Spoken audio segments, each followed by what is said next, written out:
The morning of June 27, 1944, dawned clear and deceptively quiet across the Norman countryside. From my forward observation post in the ruins of what had once been the village church of Cheux, I could see the rolling hills that stretched toward Rauray, where German Panzer units from the 21st Panzer Division had been digging in for the past 48 hours. As a forward artillery observer with the Royal Artillery, attached to the 51st Highland Division, I had spent the better part of 3 weeks calling down fire missions on enemy positions that seemed to multiply like cancer cells across the tactical landscape. My name is Captain James MacLeod, and I had been with the Highland Division since their reformation in 1940. Following the capture of the original 51st Highland Division at Saint-Valery-en-Caux during the French collapse. We had fought through North Africa, Sicily, and now here in Normandy, where the hedgerow country seemed designed by the devil himself to favor defensive operations. The bocage, as the French called it, created a maze of natural fortifications that turned every advance into a bloody crawl through killing fields. Through my field glasses, I watched as elements of the 5th Seaforth Highlanders moved into their jumping-off positions for Operation Epsom's continuation. The Highland Division had been tasked with supporting the 11th Armored Division's push toward Villers-Bocage, but intelligence reports from the night before had painted an increasingly grim picture. German reinforcements, including elements of the 12th SS Panzer Division Hitlerjugend and the Panzer Lehr Division, had been identified moving into defensive positions along our axis of advance. The Wehrmacht was not simply falling back. They were preparing a reception that would cost us dearly. Lieutenant Tommy Henderson, my radio operator, crouched beside me in the rubble-strewn observation post, monitoring traffic from the Royal Artillery's Fire Direction Center. The 25-pounder guns of the 126th Field Regiment had been in constant action since the early morning hours, their shells arcing over our heads to crash into suspected German positions around Hill 117. The sound had become so constant that we barely noticed it anymore, like thunder during a summer storm that never quite moves away. "Sir," Henderson whispered, adjusting his headset, "Colonel Morrison's compliments, and he wants confirmation on those grid references for the defensive fire tasks. The Highland Light Infantry is requesting immediate support for their advance on Rauray." I studied the map spread before me, marked with red circles indicating known German strongpoints, blue arrows showing our planned lines of advance, and the jagged black lines representing the bocage that would channel our attacking troops into predetermined killing zones. The tactical situation was becoming increasingly clear, and what I saw filled me with growing dread. The 51st Highland Division was advancing directly into what the Germans called a Feuersack, a fire sack, where multiple defensive positions could concentrate their fires on attacking forces with devastating effect. The terrain features that we had identified as tactical objectives were, in reality, carefully prepared killing grounds where German Panzerfausts, machine gun nests, and anti-tank guns could engage our advancing infantry and supporting armor at point-blank range. Through my binoculars, I could see the distinctive tartan flashes of the Highland regiments as they moved forward through the morning mist. The 5th Seaforth Highlanders were advancing on the left flank, while the 5th Cameron Highlanders pushed forward on the right. Behind them, the Sherman tanks of the Staffordshire Yeomanry provided fire support, their 75mm guns engaging suspected German positions with high explosive shells that erupted in fountains of earth and debris. But something was wrong. The German response was too light, too scattered. After 3 weeks of vicious fighting, I had learned to read the tactical signs that preceded major enemy defensive efforts. The Wehrmacht did not simply abandon positions without extracting maximum casualties from attacking forces.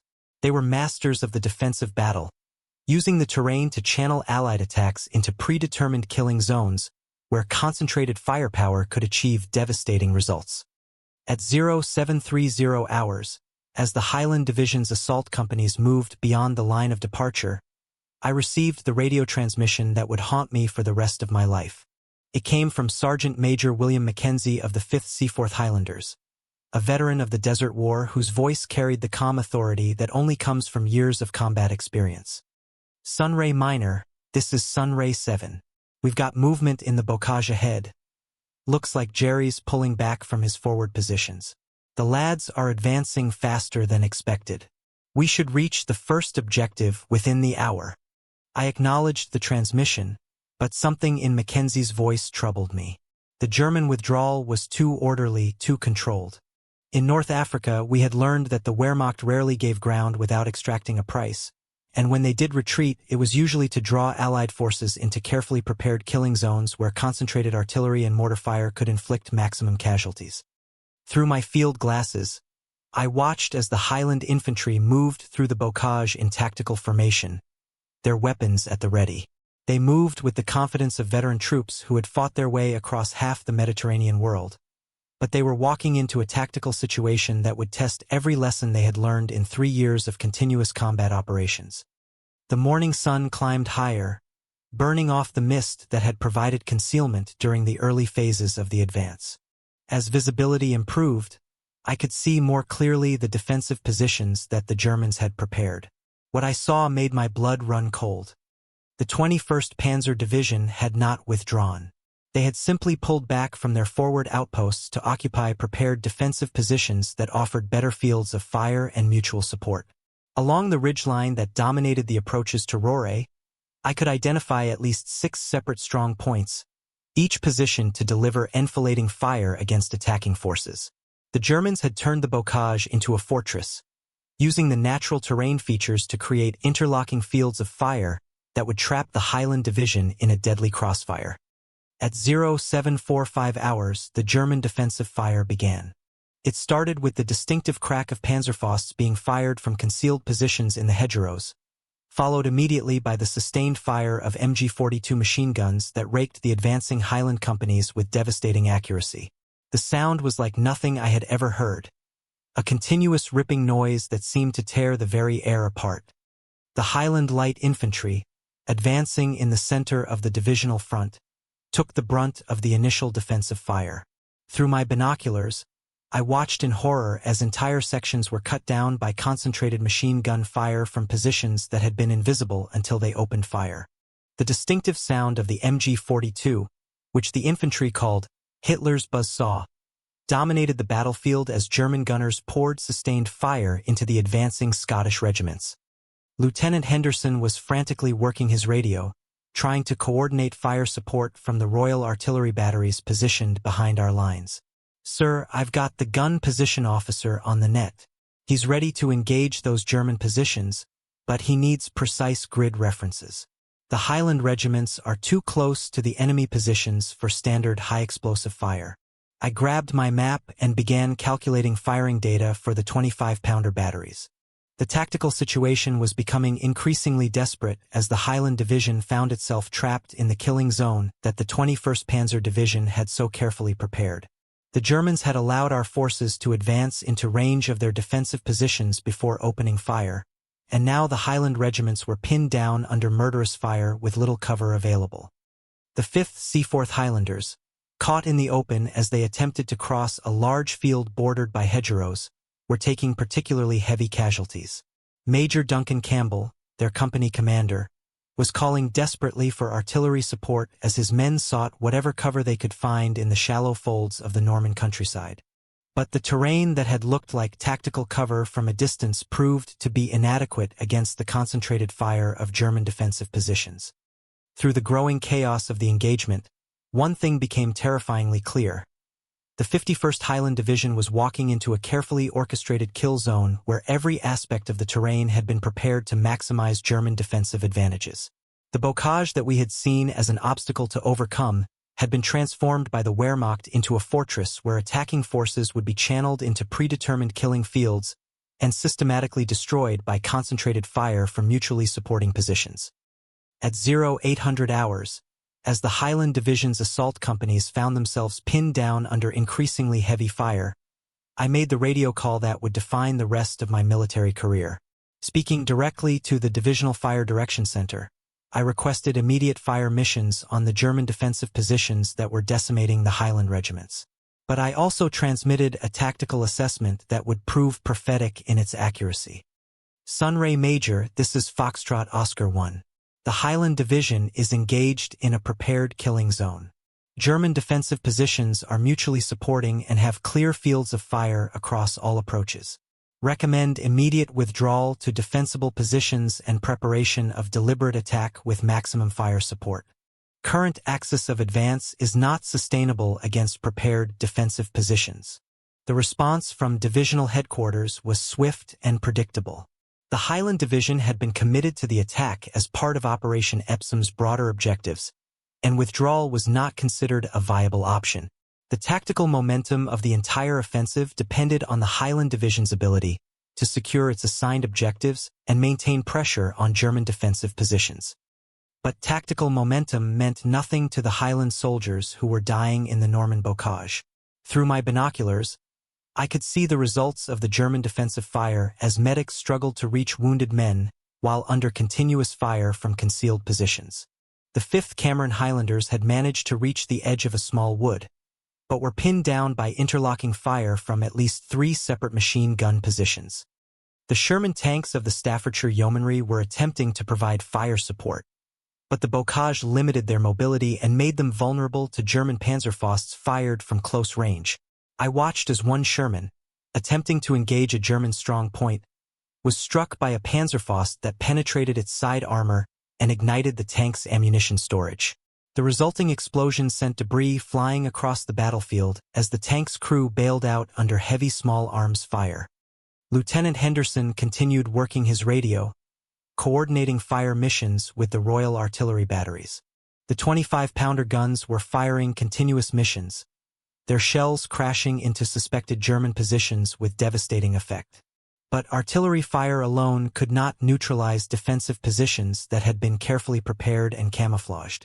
The Wehrmacht had learned valuable lessons about defensive tactics during 3 years of combat on the Eastern Front, and they were applying those lessons with deadly efficiency in Normandy. As the morning progressed, the tactical situation continued to deteriorate. The Highland Division had advanced approximately 800 meters from their line of departure, but they were now effectively pinned down by German defensive fire.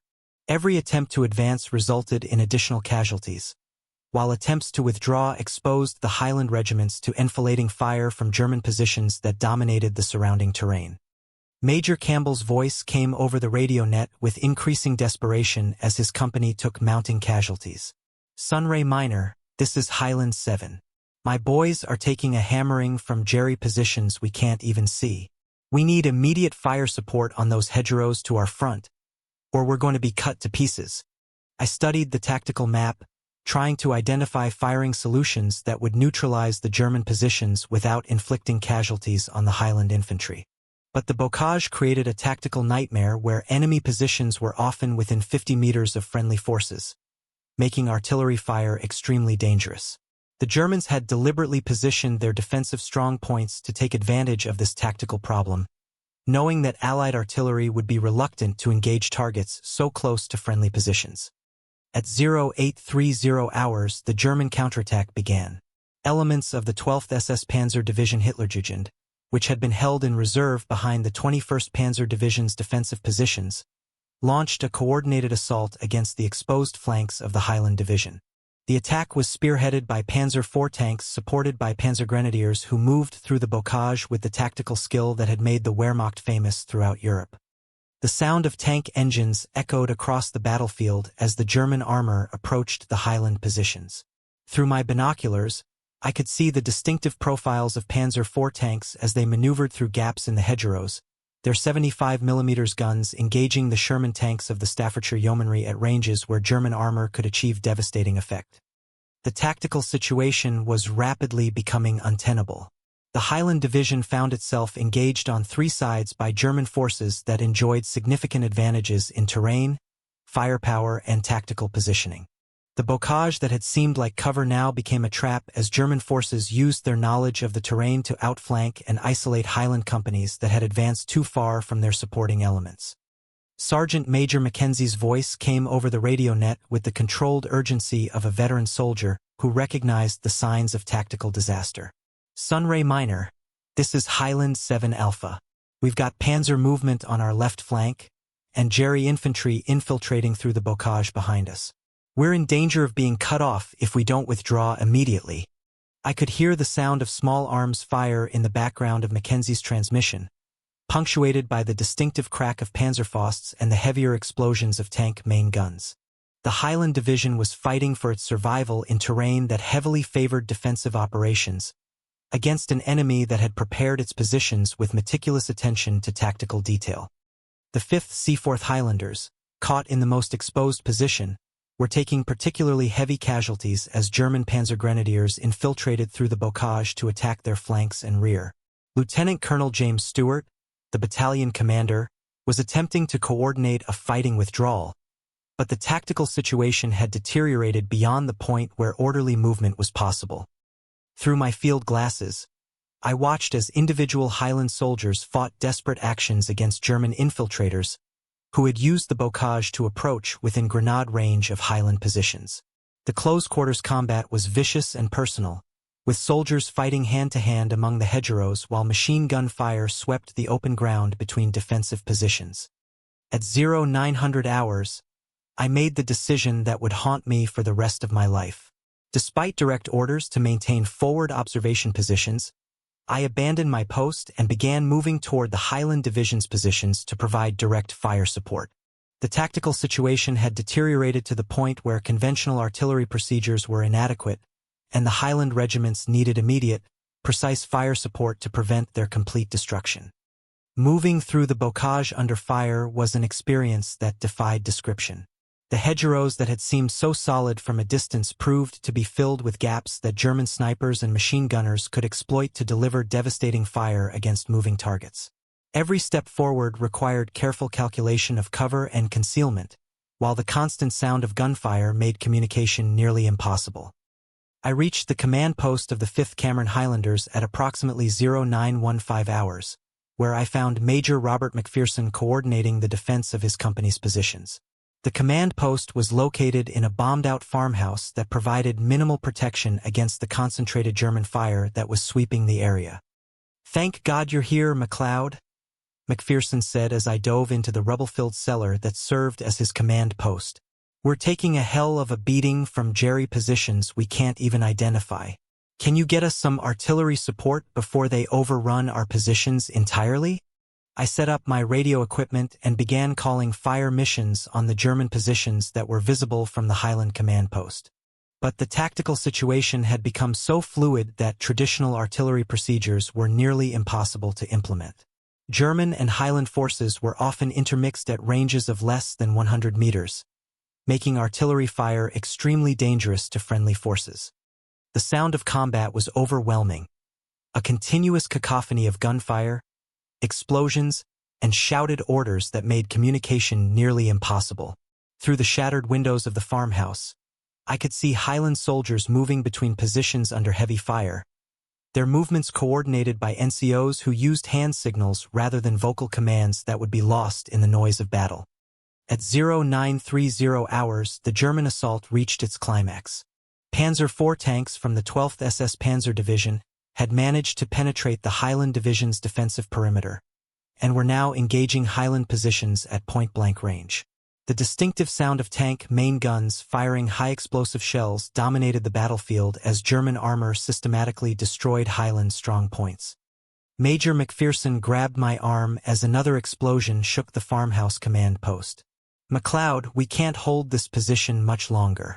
Jerry's got armor in among our positions, and our anti-tank guns have been knocked out.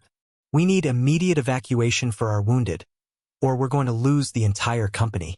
Through the tactical radio net, I could hear similar reports from Highland units across the divisional front.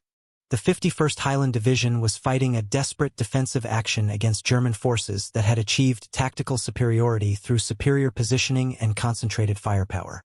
The kill zone that the Wehrmacht had prepared was functioning exactly as designed, channeling Highland forces into predetermined areas where German defensive fire could achieve maximum effect.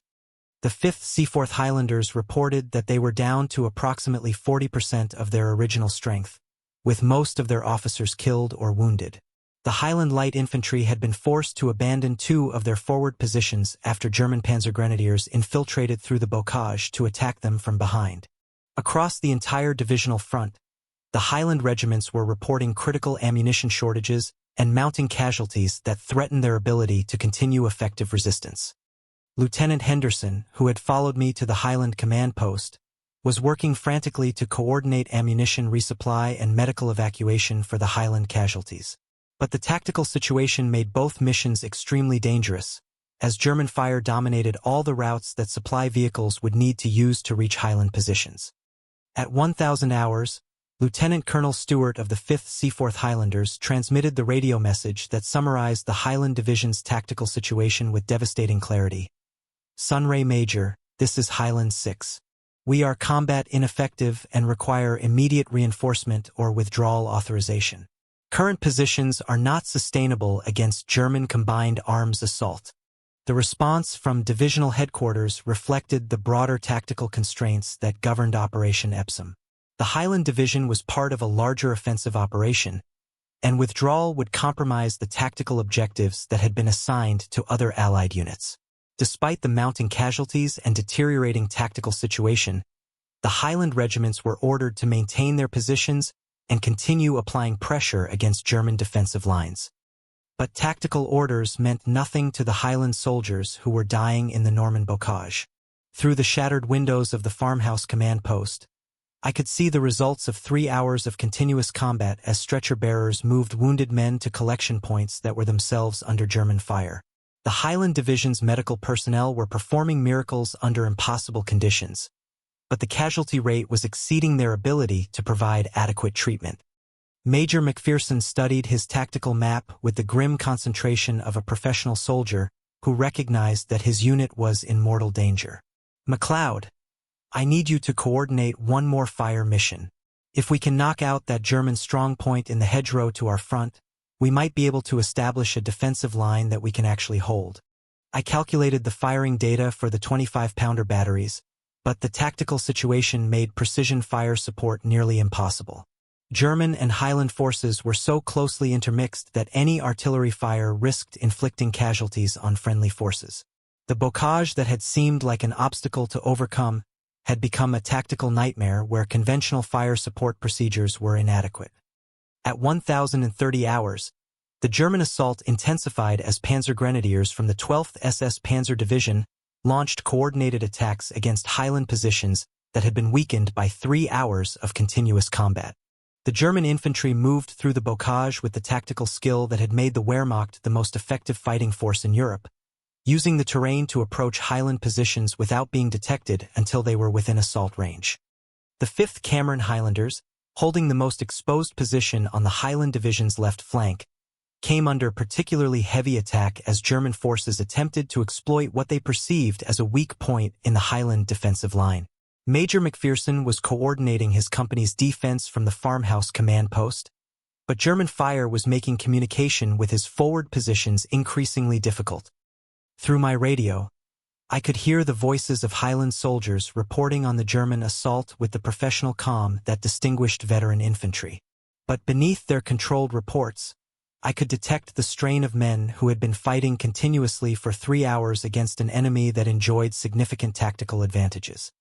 Sergeant Major Mackenzie's voice came over the radio net with a report that crystallized the Highland Division's tactical situation. "Sunray Minor, this is Highland 7 Alpha. Jerry's got us bracketed from 3 directions, and we're taking casualties faster than we can treat them. My lads are fighting like demons, but we can't hold these positions much longer without immediate reinforcement." I looked at Major McPherson, whose face reflected the grim reality of command responsibility in combat. The Highland Division had walked into a carefully prepared kill zone, and the tactical situation was rapidly approaching the point where continued resistance would result in the complete destruction of veteran units that had fought their way across half the world. At 1,045 hours, I made the radio transmission that would define my understanding of tactical warfare for the rest of my military career. Speaking directly to the Divisional Fire Direction Center, I provided a tactical assessment that reflected 3 hours of direct observation under combat conditions. "Sunray Major, this is Foxtrot Oscar 1. The Highland Division is engaged in a prepared defensive zone where German forces enjoy overwhelming tactical advantages. Enemy positions are mutually supporting, well camouflaged, and positioned to deliver concentrated fire against all approach routes. German armor and infantry are conducting coordinated assaults that exploit weaknesses in our defensive positioning. Recommend immediate withdrawal to reorganize for deliberate attack with maximum fire support preparation." The response from divisional headquarters was immediate and uncompromising. The Highland Division was ordered to maintain its positions and continue applying pressure against German defensive lines, despite the mounting casualties and deteriorating tactical situation. The broader objectives of Operation Epsom took precedence over the survival of individual units, regardless of the human cost. But as I watched Highland soldiers die in the Norman bocage, I realized that tactical objectives meant nothing if the units assigned to achieve them were destroyed in the process. The 51st Highland Division was being systematically annihilated in a kill zone that the Wehrmacht had prepared with meticulous attention to tactical detail, and no strategic objective was worth the complete destruction of veteran formations that represented years of training and combat experience. The German counterattack reached its peak at 1,100 hours, as Panzer IV tanks from the 12th SS Panzer Division penetrated deep into Highland positions that could no longer provide effective resistance. The distinctive sound of tank tracks on cobblestones echoed through the village as German armor moved among Highland positions, engaging defensive strong points at point-blank range. Through the tactical radio net, I could hear Highland unit commanders reporting the collapse of their defensive positions as German combined arms assaults overwhelmed positions that had been held for 3 hours under continuous fire. The 5th Seaforth Highlanders reported that they were down to less than 30% of their original strength, with most of their heavy weapons destroyed and their ammunition critically low. Major McPherson grabbed my arm as another tank round struck the farmhouse that served as his command post. "MacLeod, we've got to get out of here. Jerry tanks are in among our positions, and we can't stop them with what we've got left. Order a general withdrawal before we lose the entire division." But withdrawal was not an option that had been authorized by higher headquarters. The Highland Division was expected to maintain its positions regardless of casualties, as part of the broader tactical plan that governed Operation Epsom. Individual unit survival was subordinated to strategic objectives that existed far removed from the tactical reality of combat in the Norman bocage. At 1,115 hours, Lieutenant Colonel Stewart transmitted the radio message that would become legendary among Highland Division veterans who survived the engagement. "Sunray Major. This is Highland 6. We are down to 25% effective strength and cannot maintain current positions. Request immediate permission to withdraw to defensible terrain or authorize final ammunition expenditure in place." The meaning of Stewart's transmission was unmistakable to anyone who understood military terminology. The Highland regiments were requesting permission either to withdraw to positions they could actually defend, or to conduct a final defensive action that would result in their complete destruction. The tactical situation had deteriorated to the point where these were the only viable options available to Highland commanders. The response from divisional headquarters reflected the impossible position that military commanders often face when tactical reality conflicts with strategic objectives. The Highland Division was ordered to conduct a fighting withdrawal to previously prepared defensive positions, but only after inflicting maximum casualties on German forces and maintaining pressure on enemy defensive lines for as long as possible. But tactical movements under fire are among the most difficult operations that military units can attempt, particularly when they involve veteran forces that have been engaged in continuous combat for 3 hours. The Highland regiments had to disengage from German forces at close range, while maintaining sufficient cohesion to conduct an organized withdrawal to defensive positions that might not even exist.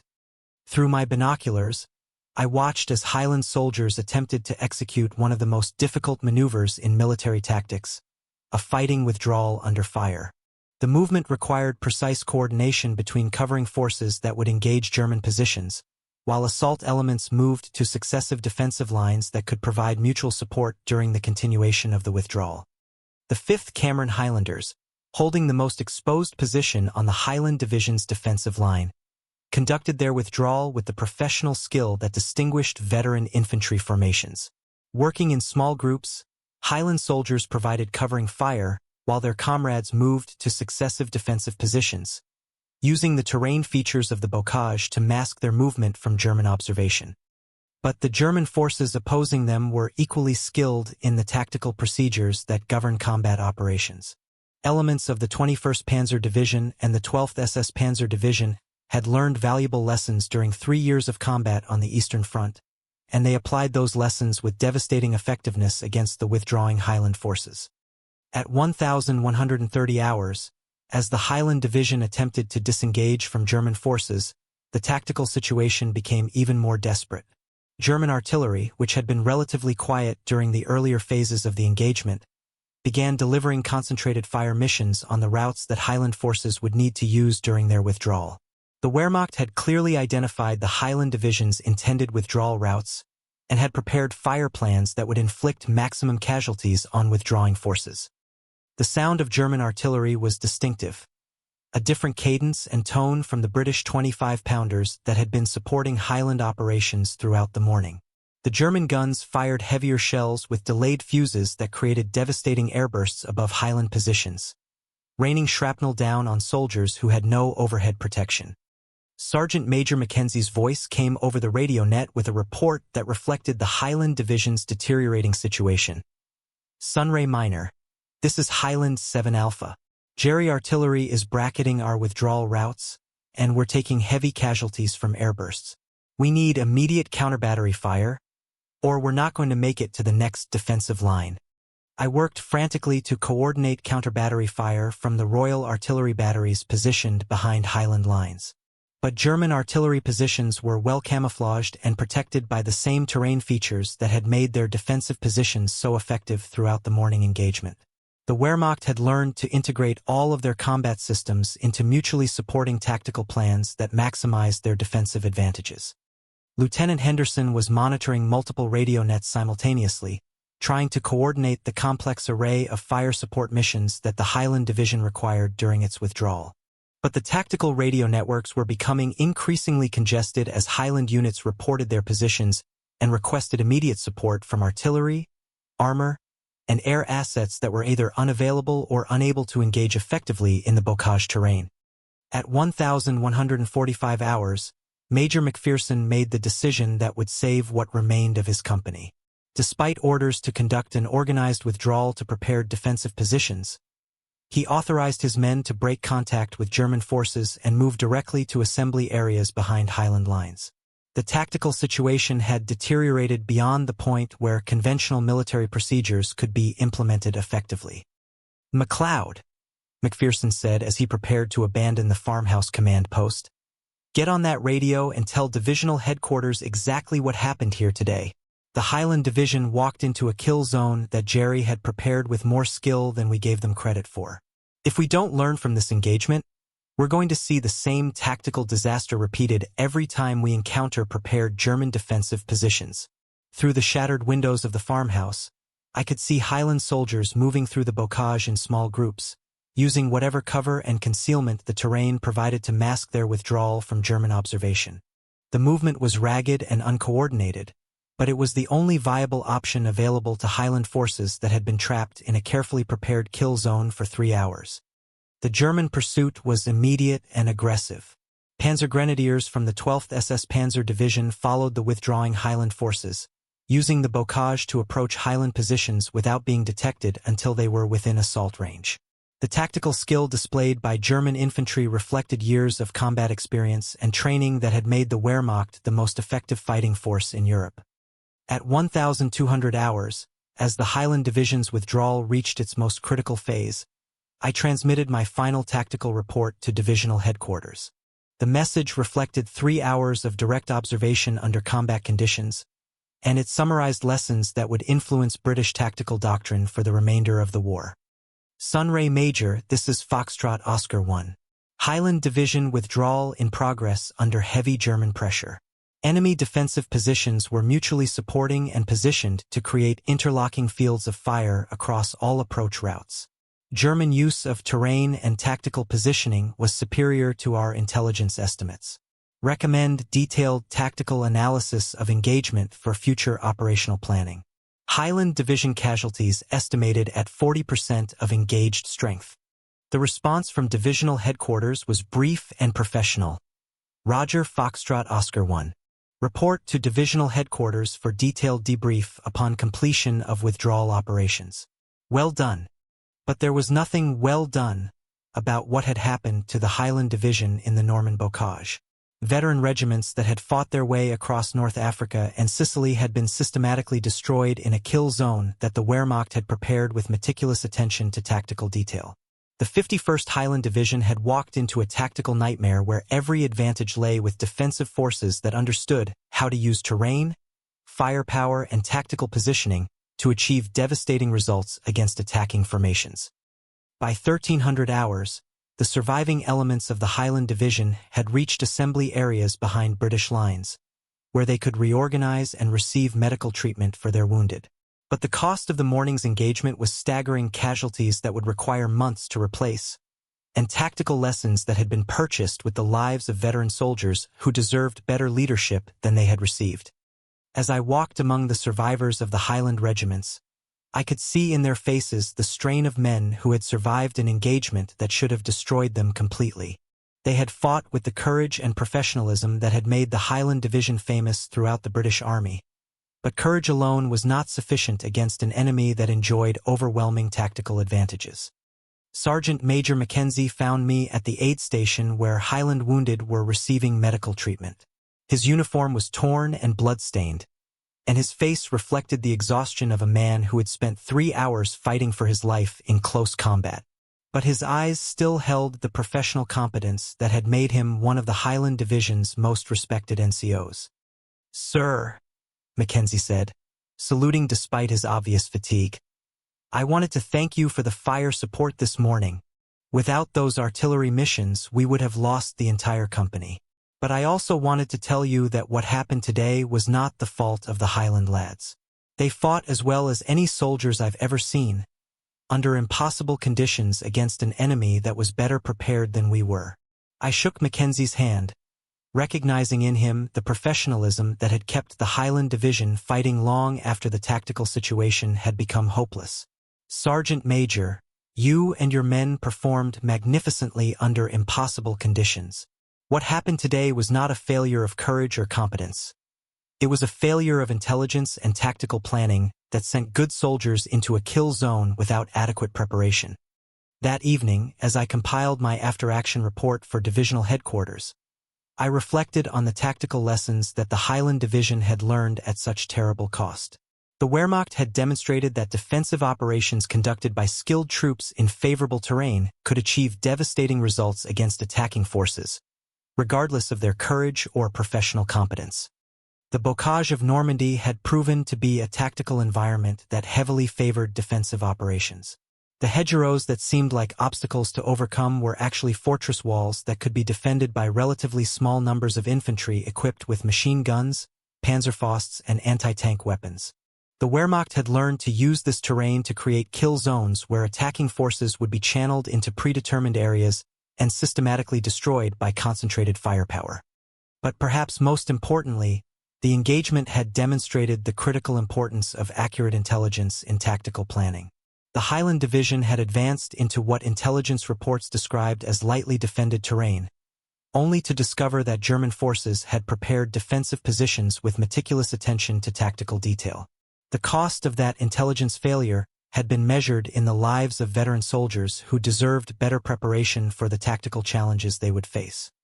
3 weeks later, I received orders transferring me to a staff position with the 21st Army Group, where I would be responsible for analyzing tactical engagements and developing improved procedures for future operations. But I would never forget the morning of June 27, 1944, when I realized that the 51st Highland Division was walking into a kill zone that would test every lesson they had learned in 3 years of continuous combat. The Highland Division would be rebuilt, as military units always are after suffering heavy casualties. New soldiers would be trained to replace those who had died in the Norman bocage, and new officers would learn the tactical lessons that had been purchased with the lives of their predecessors.